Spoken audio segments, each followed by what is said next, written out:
বর্তমানে বাংলাদেশ ক্রিকেট পাড়ায় সবচেয়ে বড় খবর হচ্ছে তাসকিন মুস্তাফিজের আইপিএল খেলা, যেখানে গুঞ্জন রয়েছে লখনৌ সুপার জায়ান্টের হয়ে মাঠে মাতাবেন তাসকিন আহমেদ। অপরদিকে মুস্তাফিজুর রহমানের ঠিকানা হবে কলকাতা কিং রাইডার্সের। তবে সেই ফ্র্যাঞ্চাইজিগুলো এই দুই ক্রিকেটারকে একটা শর্তও দিয়েছে, ফুল সিজনের জন্য বিসিবির কাছ থেকে এনওসি নিতে হবে। আর এমনটাও জানা গিয়েছে সেই সব ক্রিকেটারকে এনওসি দিবে না বিসিবি, কেননা আগামী মাসে বাংলাদেশ ক্রিকেটের সঙ্গে 2 ম্যাচের টেস্ট সিরিজ খেলতে আসছে জিম্বাবুয়ে ক্রিকেট দল, যার কারণে এনওসি দিতে নারাজ বিসিবি।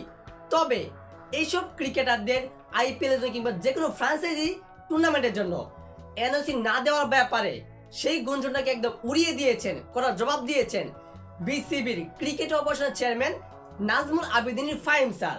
আজকে গণমাধ্যমের মুখোমুখি হয়েছিলেন তিনি, সেখানে তাকে প্রশ্ন করা হয়েছিল প্রথম প্রশ্নটাই, আগের বোর্ডে তো যখন ক্রিকেটাররা ফ্রান্সের টুর্নামেন্টের সুযোগ পেত এনওসি নিয়ে তালবাহানা করত, এবারও কি তাই হবে?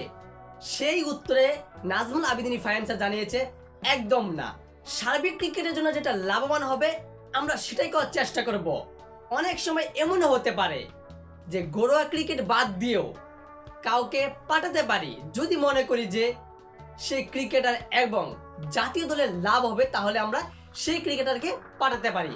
অর্থাৎ তার মায়াটা হচ্ছে যে এই বিসিবির ক্রিকেট অপারেশন নাজমুল আবেদিন ফাহিম স্যারের কথায় তিনি জানাচ্ছেন যে আমরা শুধু দিতে পারি যদি আমাদের সেটা লাভ হয় কিংবা সেই ক্রিকেটারের লাভ হয়। তিনি আবার এমনটাও জানিয়েছেন অনেক সময় এমন হতে পারে যে বড় একটা ভালো একটা অফার রয়েছে, তবে আমরা তাকে ছাড়তে পারবো না, জাতীয় দলে কিংবা ঘরোয়া ক্রিকেটে তাকে প্রয়োজন রয়েছে সেই ক্রিকেটারের।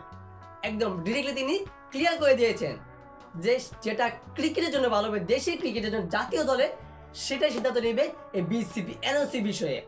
আর একটা বড় প্রশ্ন হচ্ছে, তাকে এমনটা প্রশ্ন করা হচ্ছিল যে মুস্তাফিজ তাসকিনের আইপিএল এর যে ইস্যুটা রয়েছে সেটা কি এনওসি বিষয়ে কোনো আলোচনা হয়েছে?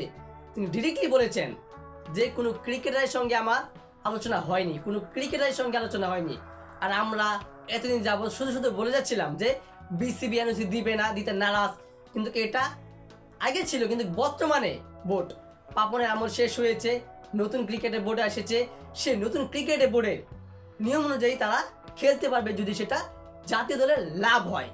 সো দর্শক, এই বিষয়ে আপনার গুরুত্বপূর্ণ মতামতটি জানিয়ে দিবেন কমেন্ট বক্সে। আর অবশ্যই ভিডিওটিতে লাইক দিয়ে চ্যানেলটি সাবস্ক্রাইব করে আমাদের পাশেই থাকবেন।